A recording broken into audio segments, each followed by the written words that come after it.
বিপদ দিয়ে আপনাকে অ্যালার্ম করা হয় আল্লাহর পক্ষ থেকে। আপনি চলতে পথে হোঁচট খান, আল্লাহ আপনাকে অ্যালার্ম দেন, ফিরে আসো। চলছেন বিপথে, আল্লাহ পাক অ্যালার্ম দেন, ফিরে আসো। আল্লাহ পাকের পক্ষ থেকে কিন্তু এগুলো আসে। আল্লাহ পাক আদম এবং হাওয়া আলাইহিস সালাম এবং আদম সন্তান সবাইকেই সৃষ্টি করেছেন। উদ্দেশ্য হচ্ছে আল্লাহ পাক আমাদেরকে জান্নাত দিতে চান। আল্লাহ পাক চান যে আমরা যেন জান্নাতে যাই। যদি আমরা জান্নাতে যেতে না পারি পরকালে, একটা কারণে যেতে পারবো না, অনলি একটা কারণ, সেটা হলো আমাদের নিজের দোষে।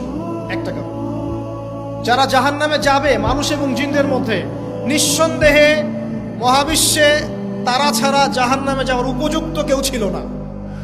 ও জাহান্নামে যাওয়ার উপযুক্ত ছিল বলেই আল্লাহ পাক তাকে জাহান্নামে পাঠাবেন। আর যারাই জান্নাতে যাবে প্রত্যেকেই শুধু আমলের বদৌলতে যাবে না, বরং আল্লাহ পাকের রহমতেই যাবে। কেউই তার আমল দিয়ে জান্নাতে যেতে পারবে না। নবী সাল্লাল্লাহু আলাইহি ওয়াসাল্লাম এমন ভাষ্য বলছেন,